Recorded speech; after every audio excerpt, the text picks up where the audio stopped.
or yeah. So I'm going to leave you to read this on your own. I don't think that there is something really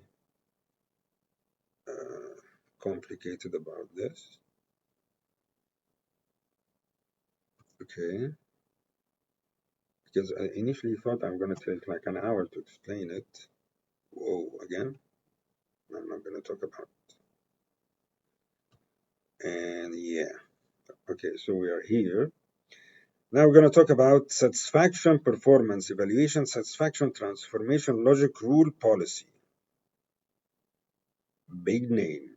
Again, I could just make a small name about it, but when you read it, you're going to know what's about. Transformation is the one between the how to and what. How to is the operation linear progression. What is about independent and ambiguous. Okay, so there is a policy of inference between the two of them. So again, we are talking here about the user satisfaction or just the satisfaction. I hope we're going to talk about the user satisfaction. Yeah, now we are talking about the user satisfaction as a lifetime against the e-marketing environment life cycle. So I'm going to go back for a minute. We're going to see this. No, not this. I want this. Here next. So here, see the user satisfaction in bold. The whole of this is the e-marketing environment. So the e-marketing environment has the business satisfaction, the product satisfaction, the user satisfaction as an endless process. But then I want to evaluate just the user satisfaction. You can evaluate the business satisfaction separately, the product satisfaction separately, as I've shown in the paper on X. But now we're going to talk only about the user satisfaction. So you can adopt it to the business satisfaction and the product satisfaction. Okay. Back, and back. So now we're going to go here. So you see here the e-marketing environment and the user satisfaction. So the user satisfaction infers the e-marketing environment.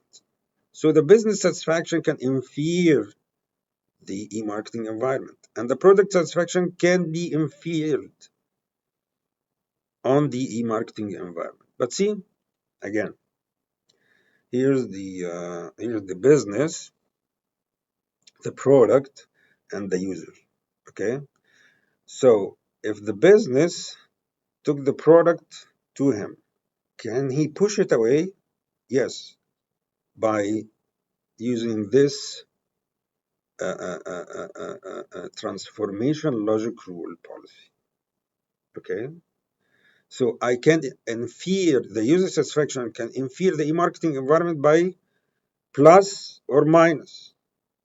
Okay, so now the user satisfaction or the business satisfaction can play a game of sustainability with the e-marketing environment through his satisfaction evaluation of all of that against it's the e-marketing, as we're going to see and we're going to read together. But this is the main idea. Okay. Okay. So mainly this one is inferred by this. What is this? This is how to process qualitative and quantitative requirements that makes the operational satisfaction true. So how you gonna segment it? You're gonna segment it by key result area indicator, performance indicator, key performance indicator. So when I'm talking about, okay, so this is how to process. Okay, this is the operational part, but this is the linear. This is the linear progression part, and this is the independent and ambiguous part, which is what qualitative and quantitative requirements that make satisfaction, strategic satisfaction true. So what make strategic satisfaction true, and here how to process operational, how to process requirements that make operational satisfaction true. Okay, and here could be what variables. Okay, requirements. See, variable is a dynamic requirement. Variables are like operational, but the requirements are more of strategic. Okay. So if I'm going to look at here first, marketing environment, financial and non-financial satisfaction measures against the user satisfaction, financial and non-financial satisfaction measures. So let's say the Volvo is putting its car for 30,000, but then the user wanted for 28. So how can a user infer the product cost? This is how. But then in the e-marketing environment, the business satisfaction, financial and non-financial satisfaction measures can look at the user satisfaction and try to go to him a little bit. Instead of 30, I could make it 28 or 27, and then throughout the having the car, you could take some money from him, not directly, but over time. So now we can relate the whole environment life cycle to the user satisfaction lifetime. Okay, so first we're gonna have oh yeah. So key performance indicator, key result indicator. We can, so the e-marketing financial, non-financial satisfaction measures will have key performance indicator, key result area indicator, key result area indicator. And the user satisfaction will have the same. So I can map them together or evaluate them together or compare them together at the same time. From the perspective of the e-marketing environment, which has strategic to operational mechanism, with the mechanism life cycle, with its own user satisfaction lifetime, strategic lifetime. Okay, so here is financial, non-financial satisfaction measures, quantitative and qualitative satisfaction measures, life cycle lifetime against the satisfaction life cycle lifetime. Of course, here is there is a user satisfaction missing. Okay, and lead and lag versus e-marketing lead and lag versus user satisfaction lead and lag. Life cycle sustainability life cycle satisfaction measures, indicators, and metrics against the user satisfaction measures and indicators and metrics. So this is that, and this one are these. Okay, just simple, elegant, very complex, nicely done. Okay, now we're going to have user satisfaction process classification. I don't know what that is, but let's see. Okay, this is the tree I was talking about.